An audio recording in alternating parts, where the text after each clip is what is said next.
Bueno, entonces ahora continuando con el segundo video, vamos a ver un pequeño ejemplo de lo que es un proyecto de inversión. Sin embargo, nos vamos a saltar todo lo que es la parte de la ingeniería y lo del estudio de mercado, que es algo que no compete a este curso. Sin embargo, es bueno saber y conocer que previo a esto se tienen que realizar esos dos estudios. Entonces, empecemos. Iniciamos con lo que es el proyecto de inversión para un hotel. Aquí les estoy dejando el contenido para que les resulte fácil a ustedes ubicarse eh, cómo están constituidas las inversiones, el financiamiento, los costos y los ingresos. Eso para la parte del análisis financiero. Podemos dar una mirada rápida a lo que es cada una de las partes que vamos a ir haciendo previamente.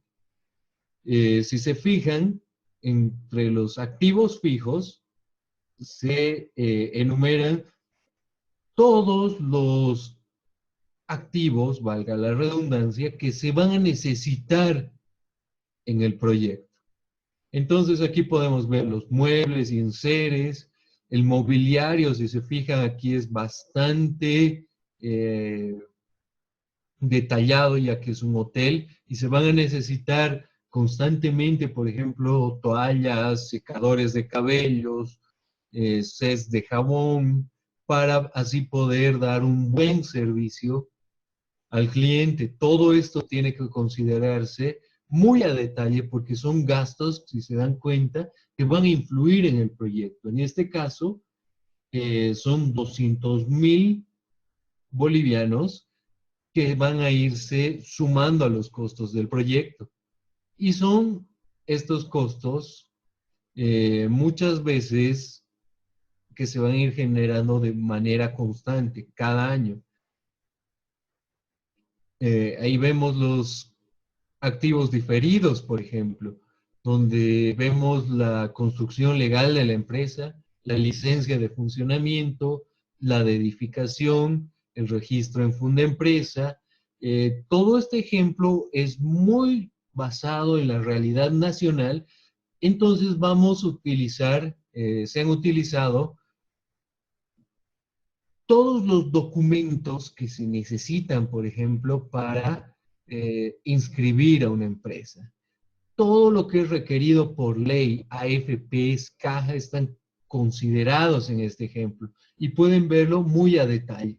También se ha considerado lo que son lo que son los impuestos nacionales exigidos por ley. Entonces aquí podemos ver un proyecto bien hecho conforme la realidad boliviana. Entonces aquí podemos seguir viendo lo que es el financiamiento, la segunda parte.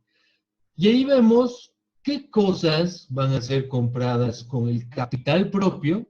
Si se fijan, en capital propio, la inversión que se está haciendo, o en el aporte propio, se está viendo que se va a dar un 82.13% de lo que vale el proyecto.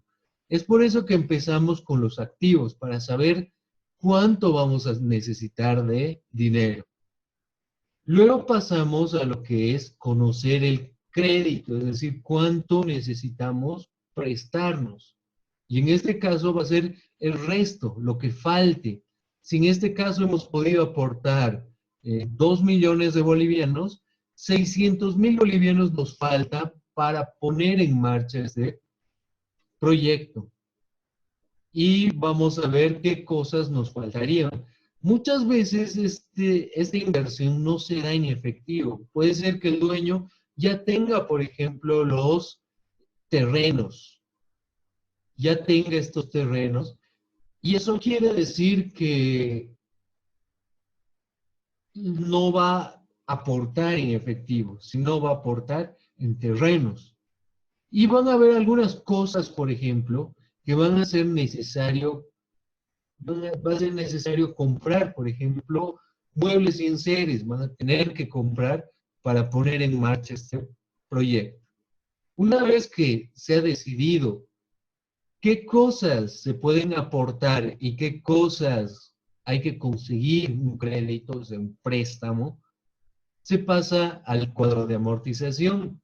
Si se fijan, ustedes ya pueden utilizar ya sea el método francés o el método alemán. El americano no se utiliza por lo general en los bancos.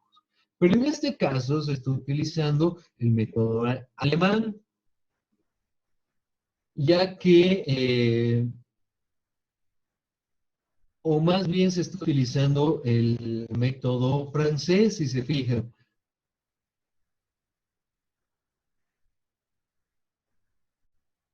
No, se está utilizando, a ver,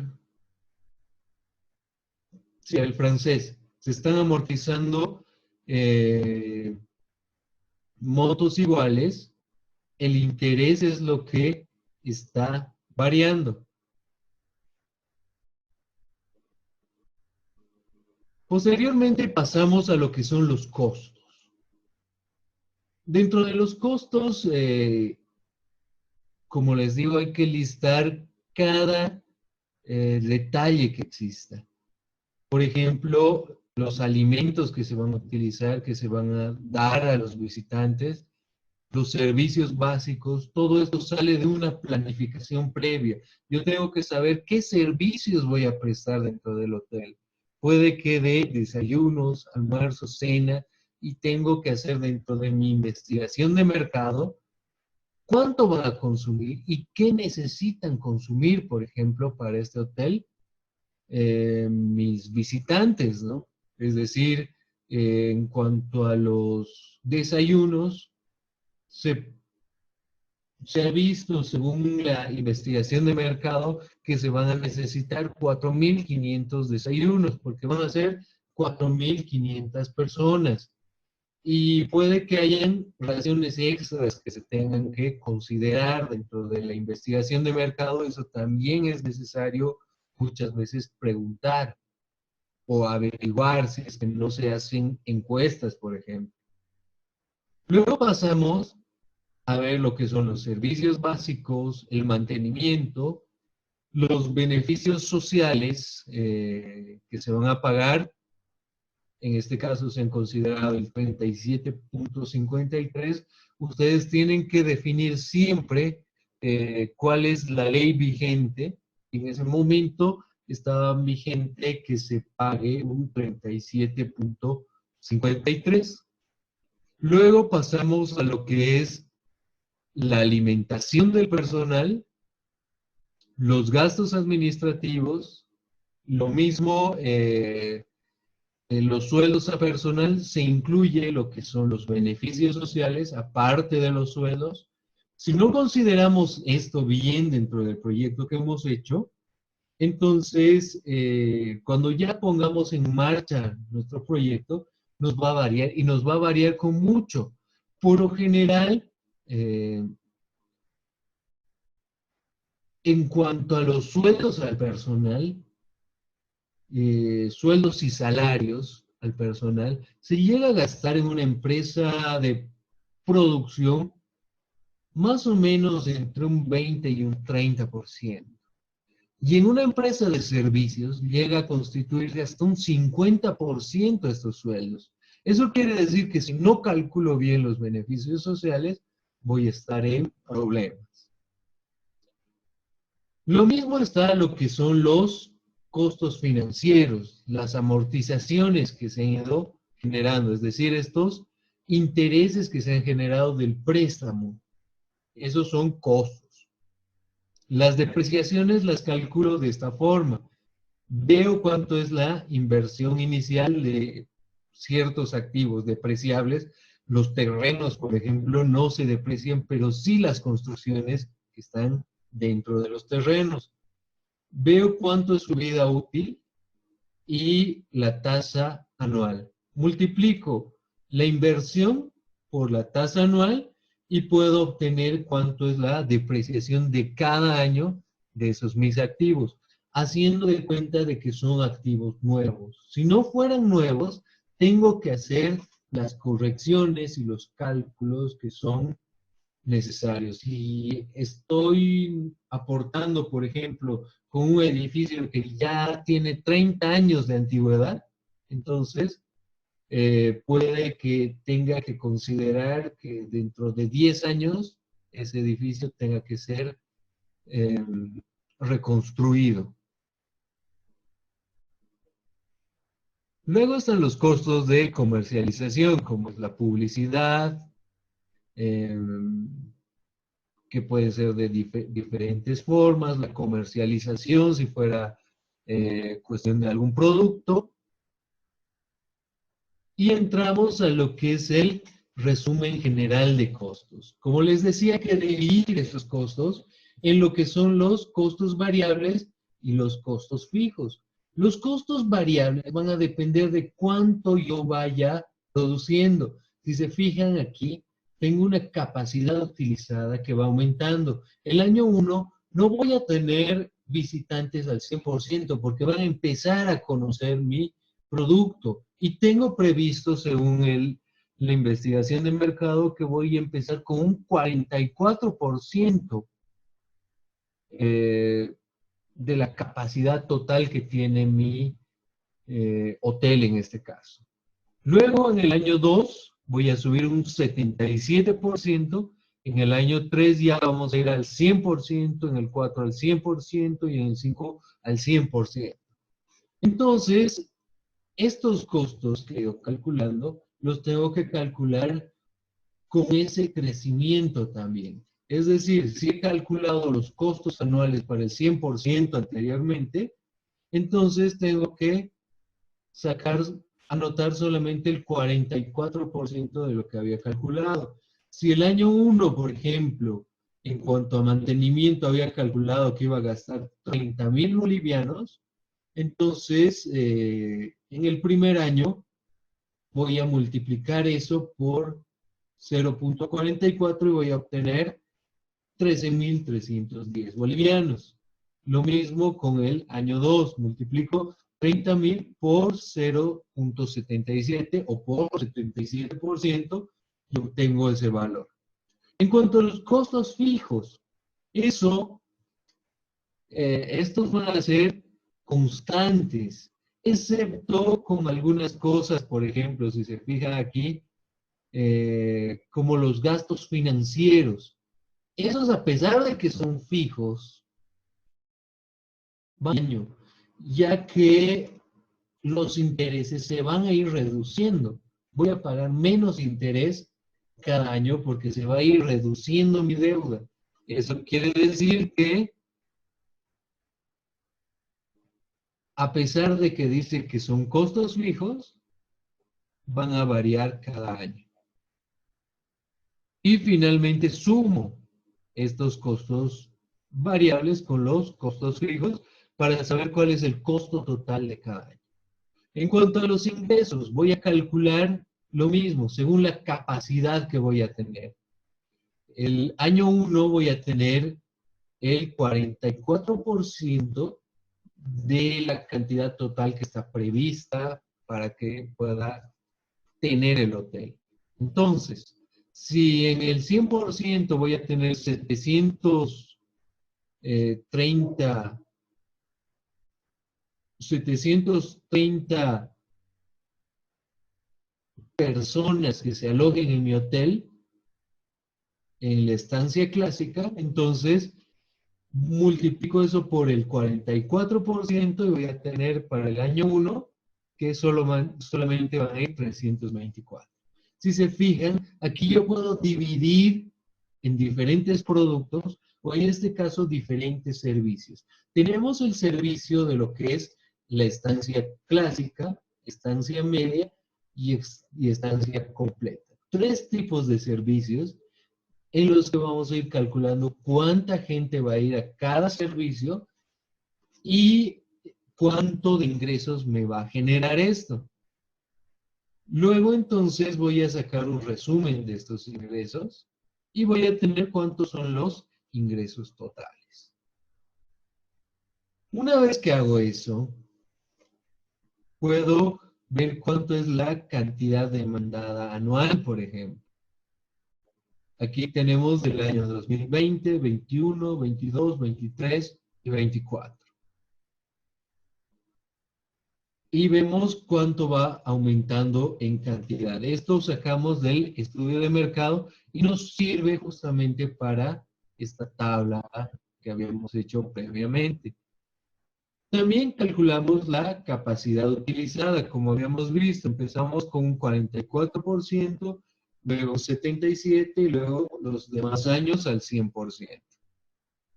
Una vez que tenemos ya esos costos y esos ingresos, ya podemos generar un flujo de caja directamente, donde vamos a ver los ingresos menos las ventas. Ya eso vamos a quitarle también los egresos, es decir, lo que estamos gastando por poner en nuestro proyecto, nuestro hotel en este caso. Luego de eso vamos a sacar las utilidades de los impuestos, que habíamos visto cómo se calcula el 13% del débito fiscal con el 13% que va generando un crédito fiscal. Y eso nos va a dar el IVA. Lo mismo hacemos con el IT. Calculamos los ingresos por el 3%. Bueno, las utilidades brutas, ¿no? Y finalmente, calculamos lo que es el IVE. Dentro de esto, vamos a incluir lo que son las inversiones, los activos fijos, como si fueran gastos que estamos teniendo en el año cero. Si se dan cuenta, el año cero es el año en el que nosotros agarramos y ponemos en marcha nuestro proyecto. Todavía no estamos vendiendo nada, pero ya estamos gastando dinero. Entonces, si se dan cuenta, aquí vamos a calcular y vamos a anotar lo que son los egresos, menos 3.427, menos 3.427.153,9 centavos. Eso es lo que gastamos el año cero. Ya el año 1, quitando los impuestos, los costos variables y fijos, los impuestos, vamos a ir calculando de cuánto van a ser nuestros ingresos o a veces son pérdidas. Y esos son nuestros flujos de caja, nuestros flujos de efectivo. Estamos analizando en términos de dinero cuánto nos va a entrar o cuánto nos va a salir de dinero. Pero como les decía, esto no es algo confiable. Uno podría decir, entonces ahora yo sumo todos esos datos y ya voy a tener y saber si voy a tener ganancias o pérdidas. No es así, porque tengo que hacer la actualización de cada flujo. De aquí a 5 años, este millón de bolivianos que estoy ganando no va a valer lo mismo que en el año cero. Entonces llevo todos los flujos al año cero. Y para eso necesito calcular una tasa para poder actualizar. Y esa tasa la calculo mediante la determinación del COC. ¿Cómo hago esa determinación del COC? Veo, si se acuerdan, nuestro aporte propio era el 82% y el crédito el 17%. El aporte propio lo tengo que multiplicar por lo que sería la tasa en DPF más alta, o la inversión más alta que podría conseguir de ese dinero.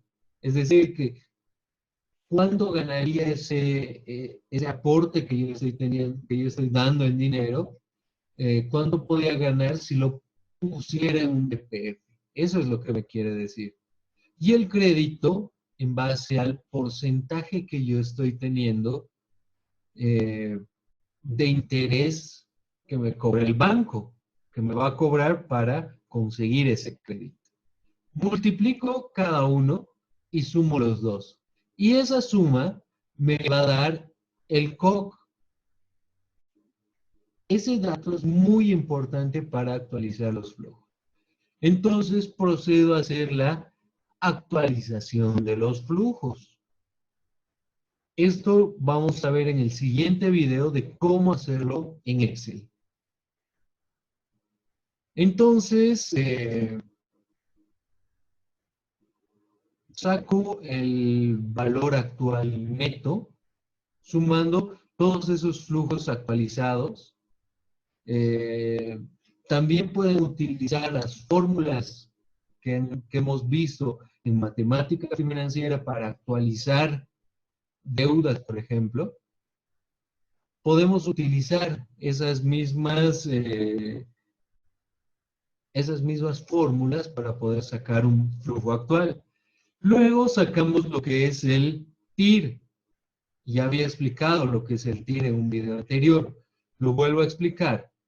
El TIR es la tasa a la que este van sería 0. Es decir, si nuestro COC fuera 19%, es decir, si actualizáramos estos flujos con este 19,62%, nuestro van sería 0.